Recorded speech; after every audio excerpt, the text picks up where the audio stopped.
My name is Major Ken Chomobi, retired. Now my aim of going public, unlike many military officers, many of us don't go public. My aim is that this is not the Nigeria that made us join the armed forces. I joined the armed forces at the age of 17.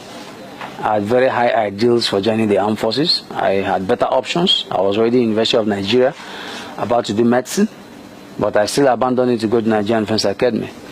Myself and my generation, we had very high hopes for this country. We know all that happened since the first military coup in Nigeria. We know all that happened about the various crises, ethno-religious crises in Nigeria, but we had hoped that with time it could be curtailed. But it's very amazing that for the past decade, Nigeria has been going from bad to worse. At the rate we are going, if nothing is done on time, I don't think we are going to have a nation to be proud of. The IPOB, Indigenous People of Biafra, led by Nnamdi Kanu, is not the first group to agitate for Biafra.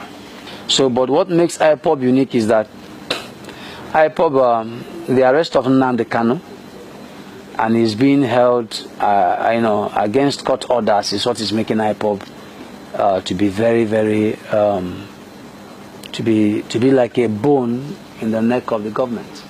It's like IPOB right now is like the insect that perches on your scrotum, as the old adage says. If you hit it very hard, you stand the risk of smashing your scrotum. And if you leave it, the bite is just unbearable. So my view is that the government should bring IPOB to a table. I don't know any better way. Even if we end up fighting a second civil war, the war is still going to end up on a table. The 10 years of war in Sierra Leone, which Nigerian army took part of, I was in Sierra Leone at the time. The 10 years of war in Liberia ended up on a table. The Nigerian civil war ended up on a table. So I believe the government should find a way to bring IPOB leaders to a table.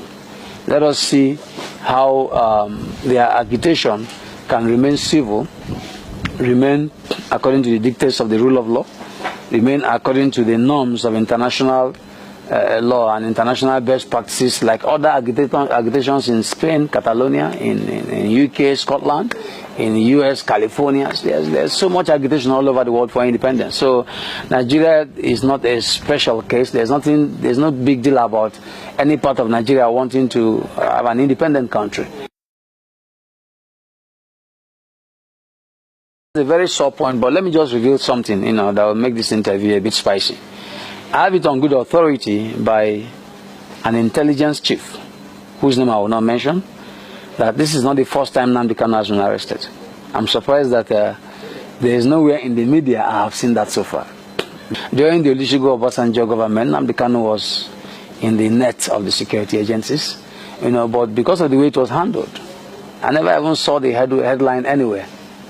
I never even saw the very intelligent senior officer that had direct encounter with him is still alive. He's still very much around.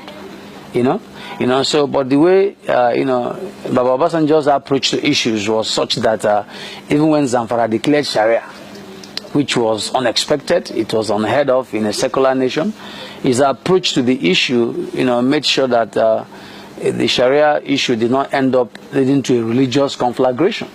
So I don't know how Chief Obasanjo handled it then, that Nnamdi Kanu was not even published anywhere as having been arrested. And so to say that the agitation is becoming worse under this government, those that say so, you wouldn't blame them, because all through the years of Jonathan, we were not really hearing any violent, loud agitation for Biafra. But what they forget is that Jonathan played a fast one on the agitators. Jonathan appointed the wife of Dimo Dumego Ojukwu, that is Bianca Ojukwu, as senior special assistant to the president. And since Dumego Ojukwu passed on, the person that is more or less a ceremonial figure for Masob and for Biafra activists, it should be the wife. The wife inherited the full legacy and the full authority of Dumego Ojukwu. Now, you can imagine a situation whereby the wife was now attached to the president as a senior special assistant, why would you wouldn't get any serious upheaval from that organization, because naturally she will step them down. I think that is what is missing in this government. So the moment Jonathan, stepped aside, and then the wife of Odumego Ojukwu was no more having any direct interface with the government, this agitation just sprang up from nowhere. That means all along it has been there. All along it has been suppressed. Chief Obasanjo handled it in a way that was deft. Jonathan literally sat on it. And then it's like when APC came, the lead was removed. There was no interface whatsoever. So the thing just went berserk. Yes.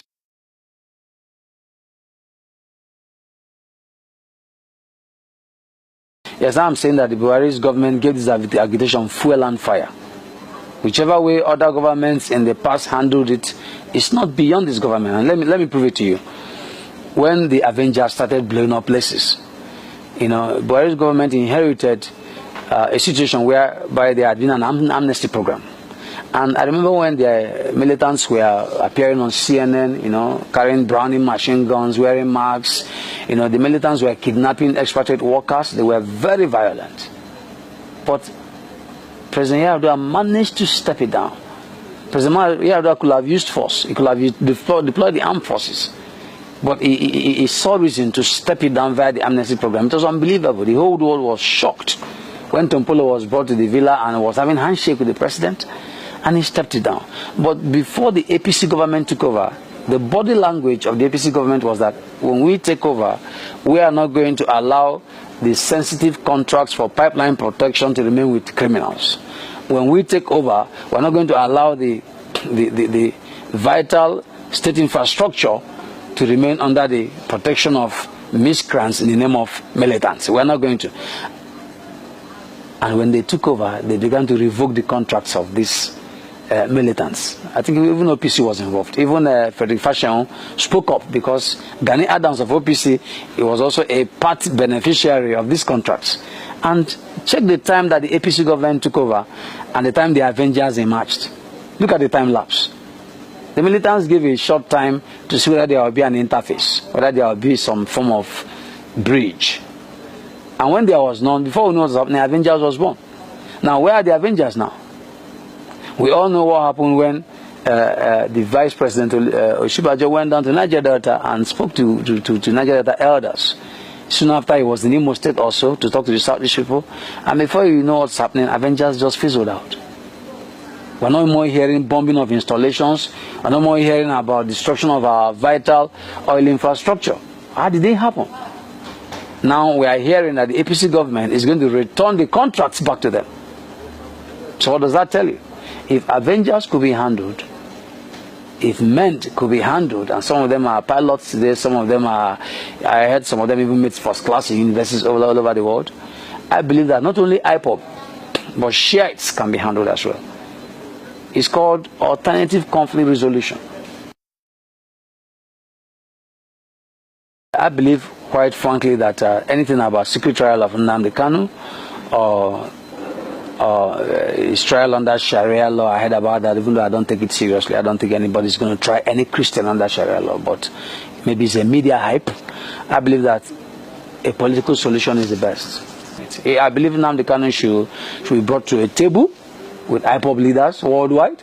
I believe they could be brought to a table, and the same VP Oshibajo that went to Avengers and succeeded, and the same way Yar'Adua succeeded with militants, I believe they should be brought to a table, and the government can come to, a kind of an unwritten code, of coexistence between IPOB protesters and the government of the day, so that nobody's peace is disrupted, nobody is killed, and there is no breaking down of law and order anywhere.